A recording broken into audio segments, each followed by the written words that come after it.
Hello everyone, कैसे हो आप लोग। आप सभी का आज के वीडियो में बहुत बहुत स्वागत है। तो आज यहाँ पे हम लोग जो 11th क्लास का आपका फिफ्थ वाला चैप्टर है केमिकल बॉन्डिंग, उसका यहाँ पे जो कंप्लीट एक्सरसाइज है वो हम लोग लेके आ गए हैं। केमिस्ट्री का ये चैप्टर है।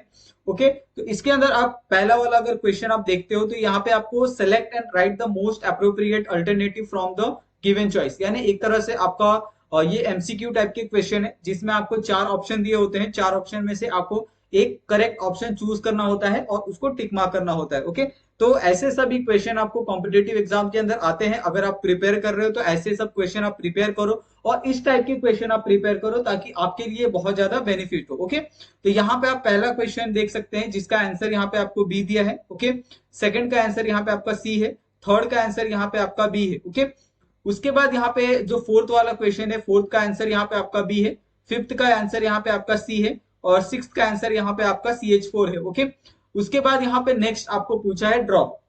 तो ड्रॉ में आपको सिर्फ क्या करना है, जो लेविस डॉट डायग्राम है उसको यहाँ पे प्रिपेयर करना है और ये बहुत ही सिंपल होता है। अगर यहाँ पे आप देखो कि आपको हाइड्रोजन दिया है, ओके, तो अगर हम लोग हाइड्रोजन ले ले तो हाइड्रोजन यहाँ पे कितने हैं, दो है। ओके, यहाँ पे एक हाइड्रोजन और यहाँ पे एक हाइड्रोजन, तो ऑफकोर्स इनके बीच में क्या होगा, बॉन्डिंग होगी। तो इस बॉन्ड को हम कैसे दिखा सकते हैं, इस तरीके से दिखा सकते हैं और यही क्या है, आपका लेविस का डॉट डायग्राम है। आप इसको इस तरीके से दिखाओ या फिर आप इस तरीके से दिखाओ, आपका दोनों जो आंसर होगा बिल्कुल करेक्ट होगा। ओके, उसी तरीके से यहाँ पे जो आपका वाटर मॉलिक्यूल है, तो यहाँ पे वाटर मॉलिक्यूल आप कैसे लिखोगे, दो हाइड्रोजन है। ओके, और उनके बीच में आपका एक ऑक्सीजन है, वापस एक हाइड्रोजन है, तो दो हाइड्रोजन हो गए और एक ऑक्सीजन।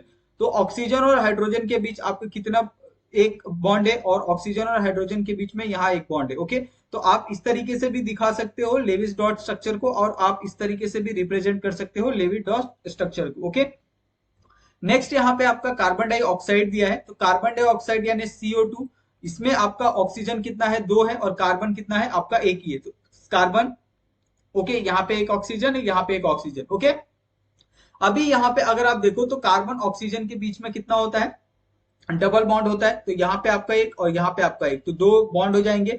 उसके बाद ऑक्सीजन ऑक्सीजन में भी आपको दो डबल बॉन्ड देखने के लिए मिलते हैं, ये यहाँ पे दो बॉन्ड हो गए। ओके, तो यहाँ पे भी आप देख सकते हो कि यहाँ पे बहुत प्रॉपर तरीके से आपको लेविस डॉट स्ट्रक्चर को रिप्रेजेंट करके दिया है। ओके, यहाँ पे आपका मीथेन है जिसमें आपका CH4 है और CH4 को यहाँ पे देख सकते हैं कि किस तरीके से रिप्रेजेंट किया है।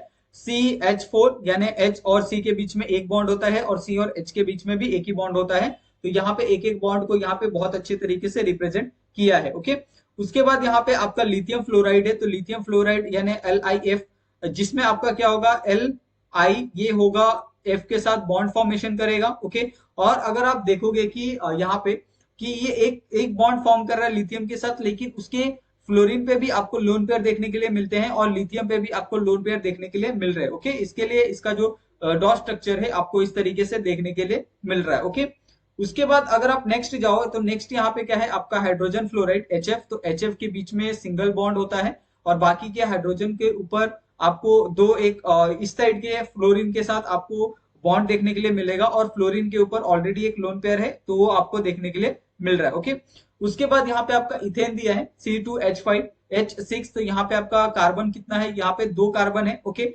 और हाइड्रोजन कितने हैं, आपके 6 है। तो यहाँ पे हाइड्रोजन, यहाँ पे भी एक हाइड्रोजन होगा इस तरीके से और यहाँ पे भी हाइड्रोजन। तो यहाँ पे मैं क्या करता हूँ, ये प्रॉपर जो स्ट्रक्चर है वो बना के यहाँ पे दिखाता हूँ। तो ये आपका एक हाइड्रोजन हो गया, ये आपका एक कार्बन, यहाँ पे आपका एक हाइड्रोजन, दो हो गया हाइड्रोजन, यहाँ पे आपका तीसरा हाइड्रोजन, ये आपका एक कार्बन, यहाँ पे आपका चौथा हाइड्रोजन, ये आपका पांचवा हाइड्रोजन और ये आपका छठा हाइड्रोजन। ओके, अभी हम इसको कन्वर्ट करते हैं डॉट स्ट्रक्चर में। तो क्या हो जाएगा, H double double dot C double dot H double dot H, यहाँ पे आपका डबल डॉट C, यहाँ पे आपका डबल डॉट H, यहाँ पे आपका डबल डॉट H, यहाँ पे आपका डबल डॉट H। तो इस तरीके से आप जो इथेन है उसको आप रिप्रेजेंट कर सकते हो, क्योंकि एक जो बॉन्ड होता है वो कितने इलेक्ट्रॉन कैरी करता है, दो इलेक्ट्रॉन सिर्फ कैरी करता है। ओके, उसके बाद यहाँ पे आप मीथेन का भी स्ट्रक्चर दे सकते हो जिसमें आपको C2H4 दिया है। तो ये भी आपका किस तरीके से आएगा, यहाँ पे ये आएगा आपका H, ये एक हो गया, यहाँ पे आपका एक ये बॉन्ड आएगा, यहाँ पे आपका ये कार्बन हो गया। ओके, उसके बाद यहाँ पे आपका ये एक हाइड्रोजन आ गया, यहाँ पे आपका एक कार्बन, यहाँ पे आपका एक हाइड्रोजन और ये आपका क्या हो गया, कार्बन। तो इस तरीके से आप इसको शॉर्ट फॉर्म में भी लिख सकते हो, ये आपका हो गया CH2, यहाँ पे आपका CH2। ओके, तो इस तरीके से भी आप इसको रिप्रेजेंट कर सकते हो। तो यहाँ पे अभी क्या आएगा, यहाँ पे आपकी जो बॉन्डिंग है वो आ जाएगी। यहाँ पे हम क्या करते हैं, यहाँ से दो यहाँ पे आ जाएगा। तो इस तरीके से आप लिख सकते हो double dot C double dot H, यहाँ पे आपका double dot C double dot H, यहाँ पे डबल डॉट एच। ओके, तो इस तरीके से भी आप क्या कर सकते हो, जो डॉट स्ट्रक्चर है उसको आप रिप्रेजेंट कर सकते हो। ओके, उसके बाद आपका क्लोरोफॉर्म है CH Cl3। ठीक है, तो यहाँ पे आप देखो कि CH कितना है आपका, कार्बन कितना है, एक है। ओके, एक कार्बन हो गया। हाइड्रोजन कितना है आपका, एक है। और क्लोरीन कितना है यहाँ पे अगर आप देखो तो कार्बन हाइड्रोजन, उसके बाद यहाँ पे आपका क्लोरीन कितना है, एक क्लोरीन है यहाँ पे। ठीक है, तीन क्लोरीन है, तो हम क्लोरीन को क्या करते हैं इसके साथ, ये आपका एक क्लोरीन होगा, ये आपका क्लोरीन हो गया। ओके, और तो ये आपका इस तरीके से CH Cl3 एक फॉर्मूला हो गया। तो इसके बीच में किस तरीके से आपका डॉट स्ट्रक्चर आएगा, ये C डबल बॉन्ड H, यहाँ पे आपका डबल बॉन्ड, यहाँ पे आपका Cl, यहाँ पे आपका डबल बॉन्ड Cl, यहाँ पे आपका डबल बॉन्ड Cl। ओके, तो ये आपका हो गया एक जो लेविस का डॉट स्ट्रक्चर है वो। उसी तरीके से यहाँ पे आपका सल्फर डाइऑक्साइड, यहाँ पे आप देखो तो O है, यहाँ पे आपका डबल बॉन्ड है, तो दो यहाँ पे आ जाएंगे, चार डॉट आ जाएंगे। सल्फर और ऑक्सीजन के बीच में भी डबल बॉन्ड है, तो यहाँ पे भी आपके चार डॉट आ जाएंगे। ओके, तो इस तरीके से एक एक बॉन्ड का मतलब है दो डॉट, और दो बॉन्ड का मतलब है चार डॉट। ओके, तो ये आप ध्यान रखें। उसके बाद यहाँ पे फ्लोरीन मॉलिक्यूल है, तो ये फ्लोरीन मॉलिक्यूल क्या है, एक ही मॉलिक्यूल है, तो इसके साथ किसी के साथ ये बॉन्डिंग शो नहीं कर रहा है, इसकी वजह से इसमें कोई भी जो डॉट स्ट्रक्चर है वो आपको देखने के लिए नहीं मिल रहा। ओके, उसके बाद यहाँ पे सिंपल सा आपका जो हाइड्रोजन फ्लोराइड है, तो इसके अंदर सिंपली आपको एक बॉन्ड देखने के लिए मिल रहा है, जिसको हम लोग इस तरीके से क्या कर सकते हैं, रिप्रेजेंट कर सकते हैं HF करके। ओके, तो ये आपको समझ में आ गया होगा। उसके बाद अगर हम नेक्स्ट क्वेश्चन की तरफ बढ़े, जिसमें आपको पूछा है answer the following question. Okay, और ऐसे सब जो क्वेश्चन होते हैं आपको 2 मार्क्स के लिए आते हैं, तो आप इसको नोट डाउन कर लो। ओके, 2 मार्क्स के ऐसे क्वेश्चन आते हैं, ठीक है, जिसमें आपको डिस्टिंग्विश पूछा जाता है। डिस्टिंग्विश यानी अगर आपको पाई बॉन्ड और सिग्मा बॉन्ड में पूछा जाए कि दोनों में डिफरेंस क्या है, तो वो आपको बताने आना चाहिए। अगर आपने पाई बॉन्ड और सिग्मा बॉन्ड का दो दो पॉइंट भी लिखा, तो आपको 2 मार्क्स यहाँ पे मिल जाएंगे। ओके, सेकंड यहाँ पे आप देख सकते हैं कि display the electronic distribution around the oxygen atom in water molecule and state the shape of the molecule, also right the HOH bond angle. Okay, तो यहाँ पे हाइड्रोजन जो H2 है उसका आपको बॉन्ड एंगल भी लिखने के लिए कहा है, और साथ में उसका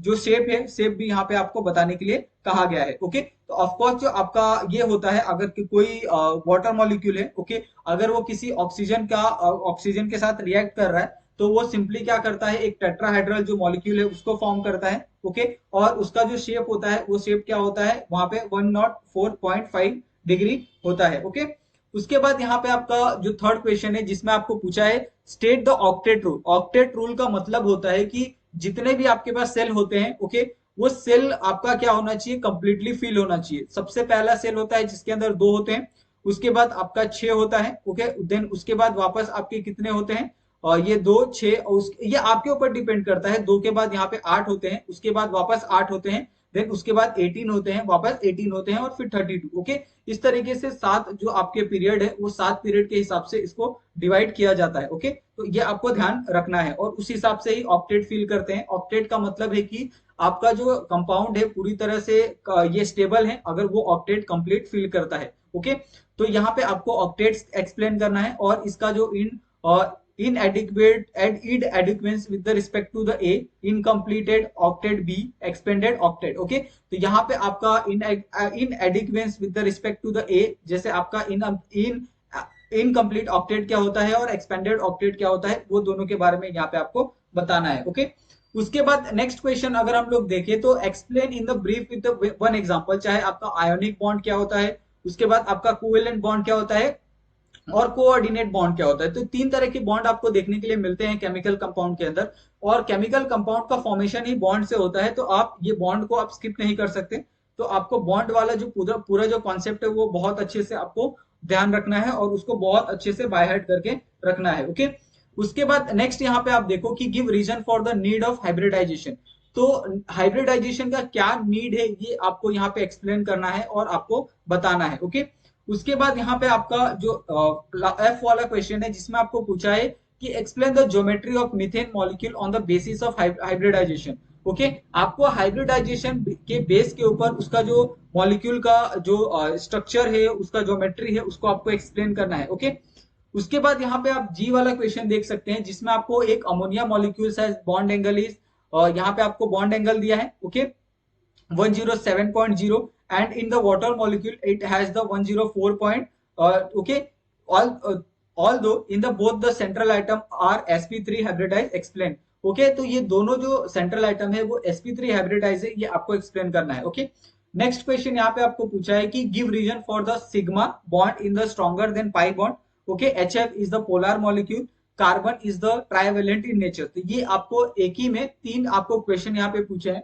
सबसे पहला आपको ये बताना है कि जो आपका सिग्मा बॉन्ड होता है वो आपके पाई बॉन्ड से क्यों स्ट्रॉन्ग होता है। ओके, और जो आपका हाइड्रोजन फ्लोराइड है वो एक पोलर मॉलिक्यूल्स क्यों है, और कार्बन इज द टेट्रावेलेंट, उसका नेचर क्यों है। ये तीन आपको जो चीजें हैं आपको एक्सप्लेन करनी है। ओके, तो यहाँ पे आप देख सकते हैं कि जो सिग्मा बॉन्ड होता है stronger than pi bond because they have the more overlap between the orbitals. Okay, this means that there is a strong force of attraction between the nucleus of atom. Okay, तो ये आपको समझ में आ गया हो। उसके बाद HF is the polar molecule because the fluorine atom is more electronegative than the hydrogen atom. उसके लिए जो आपका HF होता है वो बहुत ज्यादा क्या होता है, एक पोलर मॉलिक्यूल होता है। ठीक है, उसके बाद यहाँ पे carbon is the tetravalent in nature because it has the 4 valency electron, क्योंकि आपको पता है कि कार्बन की जो वैलेंसी होती है वो कितनी होती है, 4 होती है, इसके लिए उसका जो नेचर होता है वो टेट्रावेलेंट होता है। ओके, उसके बाद यहाँ पे आपका जो आई वाला क्वेश्चन है जिसमें आपको पूछा गया है कि which type of hybridisation is present in ammonia molecule. तो अमोनिया क्या होता है, आपका NH3 होता है। ओके, तो NH3 में आपका किस तरीके का हाइब्रिडाइजेशन प्रेजेंट होता है ये आपको बताना है। Right the geometry and the bond angle present in ammonia. तो बॉन्ड एंगल क्या होता है आपका, ऑफकोर्स 107। ठीक है, लेकिन इसकी ज्योमेट्री और हाइब्रिडाइजेशन आपको किस तरीके से बताना है, तो इसकी ज्योमेट्री क्या हो जाएगी यहाँ पे, और अगर आप देखोगे तो इसमें इसकी ज्योमेट्री हो जाएगी टेट्राहेड्रल। ओके, ठीक है, और इसका जो कॉन्फ़िगरेशन है यहाँ पे आप देख सकते हो, हाइब्रिडाइजेशन क्या है, sp3। ओके, उसके बाद यहाँ पे जे वाला क्वेश्चन आप देख सकते हो जिसमें आपको पूछा है identify the type of orbital overlap present in the H2, okay, F2 and the HF molecule, explain the diagrammatically. तो डायग्रामेटिकली आपको H2 का आपको ओवरलैप बताना है, F2 का ओवरलैप बताना है और HF का ओवरलैप बताना है। ओके, तो यहाँ पे आप तीनों का यहाँ पे ये देख सकते हैं कि तीनों का जो एक्सप्लेनेशन है वो ऑलरेडी हमने यहाँ पे आपको लिख के दिया है। ओके, उसके बाद यहाँ पे आपका पोटेशियम हो गया, या पोटेशियम को सॉरी के वाला क्वेश्चन हो गया जिसमें आपका FbEF is the linear molecule but the HOH is the angular, explain. अगर आप देखते हो कि जो हाइड्रोजन, ऑक्सीजन और हाइड्रोजन है वो थोड़ा सा टिल्टेड होता है, इस तरीके से होता है, ऐसा क्यों होता है। अगर आप FbEF देखो तो इसके कंपैरिजन में, तो इसका एक जो मेन रीजन है कि the beryllium atom has the 2 hybridised orbital that are arrange in the linear configuration. और जो दो बाकी के जो फ्लोरीन एटम अटैच होते हैं बेरिलियम के साथ वो पूरी तरह से क्या होते हैं, हाइब्रिडाइज होते हैं। लेकिन अगर आप उसी तरीके से अगर आप इसके अंदर देखो जो आपका वाटर मॉलिक्यूल है उसमें आपको इस तरह की जो प्रॉपर्टी है आपको देखने के लिए नहीं मिलती है। ओके, उसके बाद आपका जो एल वाला क्वेश्चन है जिसमें आपका BF3 molecule is the planar but the NH3 is the pyramidal, इसको आपको एक्सप्लेन करना है क्योंकि आपका जो BF3 होता है उसका क्या होता है, sp2 हाइब्रिडाइज होता है। ओके, और जो आपका यहाँ पे अगर आप देखो कि BF3 को अगर आप अमोनिया से कंपेयर करते हो NH3 से, तो the fluorine atom is the bonded to the carbon. Okay, through this hybridization orbital, जैसे in case of bond formation the acetylene molecule C2H2, okay, there are the 4 covalent are form. तो उसी तरीके से यहाँ पे भी आपको सिग्मा और पाई बॉन्ड का जो फॉर्मेशन है आपको देखने के लिए मिलता है। ओके, उसके बाद in the case of bond formation in the acetylene molecule, तो आपको एसिटाइलिन मॉलिक्यूल के बॉन्ड फॉर्मेशन में क्या क्या चीजें हैं वो आपको बतानी है कि how many covalent bond are form, तो यहाँ पे आपका 5 है। State the number of sigma and pi bond are form, तो यहाँ पे आपके 3 सिग्मा बॉन्ड फॉर्म होते हैं और 2 आपके pi bond. Okay, name the type of hybridisation, तो इसके अंदर कौन सा टाइप का हाइब्रिडाइजेशन होता है, sp हाइब्रिडाइजेशन आपको देखने के लिए मिलता है। ओके, उसके बाद जो आपका n वाला क्वेश्चन है जिसमें आपको define a bond enthalpy and the bond length, ये दो चीजें यहाँ पे आपको डिफाइन करने के लिए कही है। तो बॉन्ड एंथैल्पी और बॉन्ड लेंथ दोनों चीजों को यहाँ पे बहुत अच्छे तरीके से प्रॉपर तरीके से डिफाइन करके आपको दिया गया है। ओके, उसके बाद यहाँ पे नेक्स्ट क्वेश्चन आपको पूछा गया है कि predict the shape and the bond angle in the following molecules.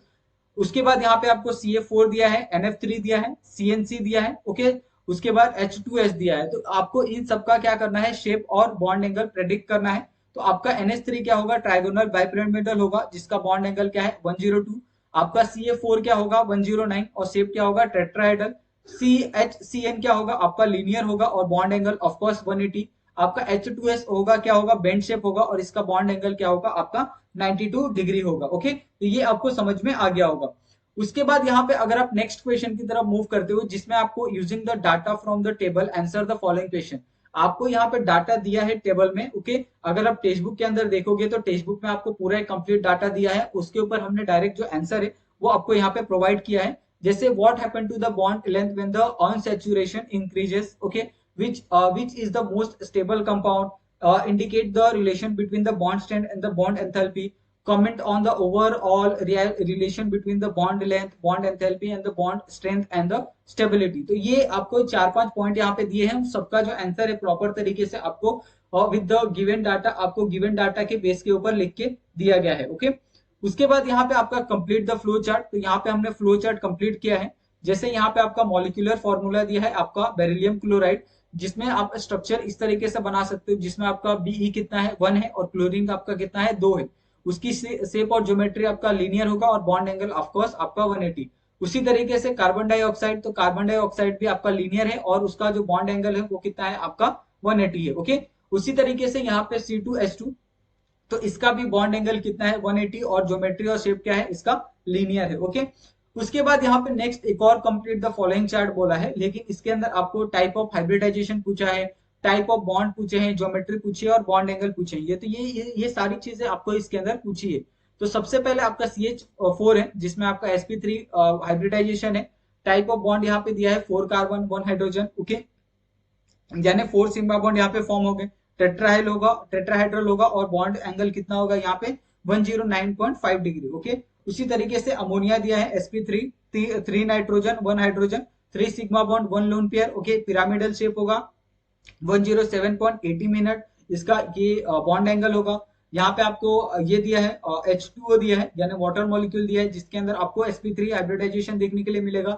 साथ में 2 ऑक्सीजन 1 हाइड्रोजन के बीच 2 सिग्मा बॉन्ड का फॉर्मेशन और 2 लोन पेयर का फॉर्मेशन, और इसका जो शेप होगा क्या होगा एंगुलर होगा और इसका जो बॉन्ड एंगल होगा वो कितना होगा 104.5 डिग्री, ओके। उसी तरीके से यहाँ पे आपका BF3 है, ये भी आपका sp2 होगा लेकिन इसके अंदर आप 3 सिग्मा बॉन्ड देखने के लिए मिलता है और एक आपका एम्प्टी p ऑर्बिटल, ओके। उसके बाद इसका जो ट्राइगोनल बाइपिरामिडल, इसका प्लेनार, इसका जो स्ट्रक्चर है ज्योमेट्री है आपको देखने के लिए मिलता है और बॉन्ड एंगल भी आपका इसका कितना है 120 है, ओके। उसके बाद आपका C2H4 है जिसका आप टाइप ऑफ हाइब्रिडाइजेशन क्या है यहाँ पे sp2 है और यहाँ पे आपको 5 सिग्मा बॉन्ड और एक पाई बॉन्ड यहाँ पे आपको फॉर्मेशन में देखने के लिए मिलते हैं और इसका जो ज्योमेट्री है वो है ट्राइगोनल प्लेनार और इसकी जो बॉन्ड एंगल है वो बॉन्ड एंगल भी 120 डिग्री ही है, ओके। उसके बाद आपका BeF2 है जिसका आपका हाइब्रिडाइजेशन कितना sp है, जिसके अंदर आपको 2 BeF के जो बॉन्ड फॉर्मेशन है, टाइप ऑफ बॉन्ड है वो आपको देखने के लिए मिलते हैं और इसका जो शेप होता है ज्योमेट्री होती है वो क्या होती है लीनियर होती है और लीनियर होने के कारण इसका बॉन्ड एंगल ऑफ कोर्स कितना होगा 180 डिग्री होगा। उसी तरीके से C2H2 में भी आपका बॉन्ड एंगल कितना है 180 है, लीनियर कंपाउंड है, ओके, लीनियर ज्योमेट्री है और इसके अंदर आपका 3 सिग्मा और 2 पाई बॉन्ड का फॉर्मेशन आपको देखने के लिए मिलता है, ओके। उसके बाद यहाँ पे जो नेक्स्ट क्वेश्चन है आपका 7th वाला जिसके अंदर आपको 1 सेंटेंस के अंदर सारे के सारे जो क्वेश्चन आंसर है वो आपको पूछे हैं। पहला क्वेश्चन अगर आप देखोगे कि indicate the factor on which the stability of ionic compound is major, okay. तो आपको ऐसे फैक्टर के बताने हैं जिसपे आपका जो आयोनिक कंपाउंड है वो मेजर करता है, ओके। उसके बाद यहाँ पे सेकंड अगर आप देखो कि arrange the following compound on the basis of latest energy in the decreasing, okay. जैसे आपका BeF2 है, AlCl3 है, LiCl है, CaCl2 है और NaCl है, तो इनका आपको क्या करना है जो डिक्रीजिंग ऑर्डर है वो आपको लिखना है और डिक्रीजिंग ऑर्डर कैसे होता है इलेक्ट्रोनेगेटिविटी के हिसाब से होगा, okay. Give the total number of electron around the sulphur in the SF6 compound, तो SF6 के अंदर कितने इलेक्ट्रॉन होते हैं और उस एटम के अराउंड सल्फर के, तो वो होते हैं आपके 12, okay. Covalent bond is directional in the nature justify, तो ये कोवेलेंट बॉन्ड डायरेक्शनल क्यों होता है वो आपको यहाँ पे जस्टिफाई करना है और यहाँ पे आप देख सकते हैं कि पूरा जो कंप्लीट आंसर है आपको लिख के यहाँ पे प्रोवाइड किया गया है, ओके। उसके बाद नेक्स्ट क्वेश्चन यहाँ पे देखें कि what are the interacting force present during the formation of molecule of the compound, तो उसके बीच में क्या इंटरैक्टिंग फोर्स होता है। तो सबसे पहला आपका आयोनिक फोर्स, कोवेलेंट फोर्स और वेन डेर वाल्स फोर्स, ये 3 तरह के जो फोर्स है आपको देखने के लिए मिलते हैं। The pi bond is form by the side and the overlap of atomic orbital, okay. The step involve in the hybridisation are, तो इसके अंदर आपके कौन कौन से स्टेप होते हैं जिसके पाई बॉन्ड का फॉर्मेशन होता है वो यहाँ पे आपको आंसर में लिखना है, okay. Mention the step involve in the hybridisation. तो हाइब्रिडाइजेशन में कौन कौन से जो स्टेप है वो इन्वॉल्व होते हैं, यहाँ पे आप देख सकते हैं। उसके बाद नेक्स्ट यहाँ पे आपको पूछा गया है कि write the formula to calculate the bond order of molecule. Okay, तो यहाँ पे आपको bond order of molecule calculate करना है, तो यहाँ पे आप आंसर देख सकते हैं। ओके, उसके बाद यहाँ पे जो नेक्स्ट यहाँ पे sorry, why is the O2 molecule is paramagnetic, तो ये वाला जो आंसर है आपको प्रोवाइड नहीं किया गया है। ठीक है, what do you mean by the formal charge, और फॉर्मल चार्ज का यहाँ पे मतलब क्या होता है ये आपको एक्सप्लेन करना है। Explain it significance with the help of suitable example. तो ये सारी चीजें का जो आंसर है आपको बहुत प्रॉपर तरीके से यहाँ पे आपको प्रोवाइड किए गए हैं। ओके, उसके बाद यहाँ पे जो लास्ट क्वेश्चन है आपका वो है एक्टिविटी। और हम हर एक एक्सरसाइज के अंदर जितनी भी एक्टिविटी होती है वो सारी की सारी एक्टिविटी करवाते हैं, क्योंकि ये सारी एक्टिविटी आपको लास्ट में काम आती है जब आप प्रोजेक्ट करते हो या फिर किसी चीज की तैयारी करते हो, तो इससे आपको बहुत सारी जो चीजें हैं वो आपको सीखने के लिए मिलती है। ओके, तो आई होप ये आपके बहुत काम आएगा। तो यहाँ पे इसके लिए हमने जो एक्टिविटी होती है वो बहुत अच्छे तरीके से आपका जो उसका पूरा प्रॉपर आंसर होता है वो आपको प्रोवाइड किया जाता है। ओके, तो इस तरीके से यहाँ पे जो ये पूरा आपका एक्सरसाइज है वो यहाँ पे खत्म होता है। अगर आपको फिर भी कुछ डाउट होगा या फिर कुछ पूछना होगा तो आप हमें कमेंट करके पूछ सकते हो, और आप हमें टेलीग्राम पे या फिर आप इंस्टा पे हमें फॉलो कर सकते हो, ज्वाइन कर सकते हो, और वहां पे जो भी आपके क्वेश्चन होंगे आप उनको वहां पे आप पूछ सकते हो। ओके, आपको पूरा जो प्रॉपर आंसर है वहां पे आपको दिया जाएगा। ओके, तो thank you so much guys आप सभी का वीडियो देखने के लिए, और आपसे हमारा यही रिक्वेस्ट रहेगा कि प्लीज आप हमारे चैनल को सब्सक्राइब कर दो और हमें सपोर्ट करो। थैंक यू सो मच, मिलते हैं हम लोग नेक्स्ट वीडियो में।